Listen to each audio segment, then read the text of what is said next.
तो without wasting time आज का वीडियो शुरू करते हैं। तो आज हम इस वीडियो में 3 ऐसी कंपनीज के ऊपर बात करने वाले हैं जिनके स्टॉक्स में आज बाजार की गिरावट के चलते काफी तगड़ी गिरावट देखने मिली है। तो शुरू करते हैं अपनी फर्स्ट कंपनी के साथ में। तो फर्स्ट कंपनी का नाम है बजाज फाइनेंस। देखिए आज इस स्टॉक में ऑलमोस्ट 7% की गिरावट देखने मिली है एंड ये गिरावट यूं ही तो हो नहीं सकती। तो इसके पीछे सिंपल सा कारण निकल के आ रहा है कि कल कंपनी ने अपना Q3 रिजल्ट्स का बिजनेस डेटा आउट किया था एंड हर एक सेगमेंट में कंपनी की काफी अच्छी ग्रोथ देखने को मिली थी। तब भी इस स्टॉक में आज इतनी गिरावट क्यों देखने को मिली है? तो देखिए मार्केट के जो बड़े प्लेयर्स होते हैं जो किसी भी स्टॉक की वैल्यूएशन तय करते हैं, उनको ऐसा लग रहा था कि कंपनी में कुछ क्वार्टर्स में ग्रोथ कम आएगी, इसलिए उन्होंने इस कंपनी की वैल्यूएशन थोड़ी गिरा रखी थी। तभी ये स्टॉक ने 10 साल के मीडियन के नीचे मिल रहा था। लेकिन हो सकता है कि जो कल कंपनी ने बिजनेस डेटा आउट किया है उसमें इन बड़े प्लेयर्स के अनुमान से भी कम ग्रोथ आई हो, इसीलिए आज उन्होंने इस कंपनी को पीटा है। लेकिन देखिए इंटेलिजेंट इन्वेस्टर के लिए हर गिरावट एक मौका होती है। अगर कंपनी एक शानदार कंपनी है तो जानने का प्रयास करते हैं कि क्यों ये कंपनी शानदार कंपनी है। तो सबसे पहली बात, ये कंपनी इंडिया की टॉप एनबीएफसी कंपनी है एंड इस कंपनी की कुछ सबसे बड़ी स्ट्रेंथ्स है कि इस कंपनी के एनपीएसी इस इंडस्ट्री में लोएस्ट है, यानी कि इससे ज्यादा एफिशिएंट कंपनी इस सेक्टर में कोई और मौजूद ही नहीं है। साथ ही साथ इस कंपनी का दूसरा एंड सबसे बड़ा पॉजिटिव है कि एक तो इस कंपनी का मार्केट कैप 4 लाख करोड़ के आसपास है एंड इतना मार्केट कैप होने के बावजूद भी कंपनी में ग्रोथ की कोई कमी देखने को नहीं मिलती है, क्योंकि इस कंपनी की पिछले 5 साल की sales and profit growth 26 and 31% से जार की है,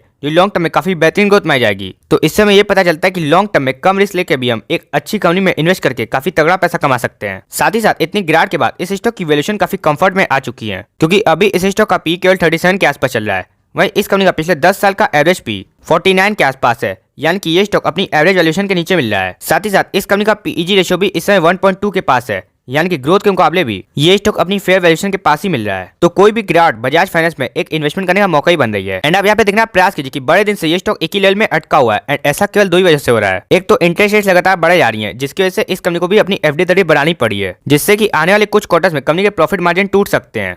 फिर बाजार को ऐसा लग रहा है कि इस कंपनी को जियो फाइनेंशियल सर्विसेज से काफी तगड़ा झटका लग सकता है। लेकिन देखिए जो कंपनी पिछले 10 साल से मार्केट में लिस्टेड है तो उसने ये सब क्राइसिस पहले भी देखे हुए हैं एंड वहां से कंपनी उभर के आ चुकी है, तभी ना ये कंपनी आज हमारे पास मौजूद है। तो इसलिए काफी पॉसिबिलिटीज बन जाती है कि ये कंपनी आने वाले क्राइसिस में भी काफी अच्छे से उभर के आएगी। लेकिन देखिए इन प्रॉब्लम्स की वजह से जो स्टॉक अभी डाउन है, कल को जब वो प्रॉब्लम सॉल्व हो जाएगी तब वो स्टॉक ऑल टाइम हाई पे मिलेगा एंड तब अगर हम इन्वेस्ट करेंगे तो हमें ज्यादा फायदा नहीं होगा। तो इसीलिए हमें क्राइसिस के समय ही इन्वेस्ट करना चाहिए, जिससे कि लॉन्ग टर्म में फायदा इंक्रीज हो जाए। तो इसीलिए इस स्टॉक के सपोर्ट जोन जाने का प्रयास करते हैं। तो देखिए आज की गिरावट के बाद ये स्टॉक अपने काफी क्रूशियल डिमांड जोन पे आ गया है, जो कि सिंपली 60,000 का लेवल, क्योंकि इस लेवल से इस स्टॉक में कई बार डिमांड देखने को मिल चुकी है। तो अगर आप लॉन्ग टर्म के लिए किसी अच्छी ब्लू चिप ग्रोथ कंपनी को देख रहे हैं तो आप इस कंपनी पे जरूर नजर रख सकते हैं। वही बाय ऑन डिप के लिए हर 250 रुपीज के गैप में इस स्टॉक में काफी अच्छा सपोर्ट बनता है, मतलब कि 6,000 के बाद 5,750 पे, फिर 5,500 पे, फिर ऐसे ही करके। तो चलिए अब बढ़ते अपनी दूसरी कंपनी की ओर। तो सेकंड कंपनी का नाम है मोल्टेक पैकेजिंग। देखिए आज इस स्टॉक में भी गिरावट देखने मिली है एंड देखिए इस स्टॉक में गिरावट के पीछे का सिंपल सा कारण है प्रॉफिट बुकिंग होना, क्योंकि यहाँ पे देखिए ये स्टॉक अपने resistance zone and all time high के आसपास ही ट्रेड करा था,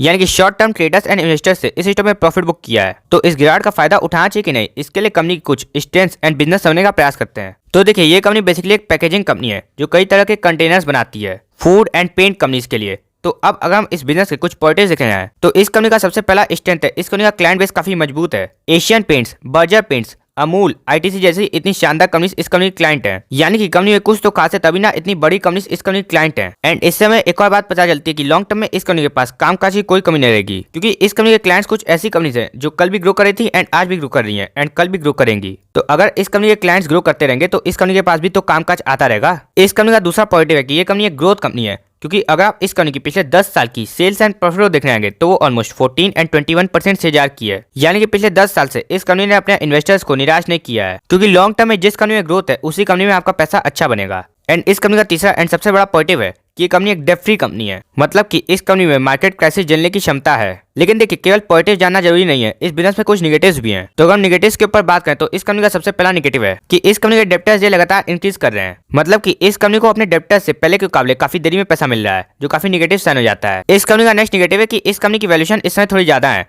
क्योंकि इस कंपनी का पी इस समय 44 के आसपास है, वहीं इस इंडस्ट्री का पी केवल 30 के आसपास है।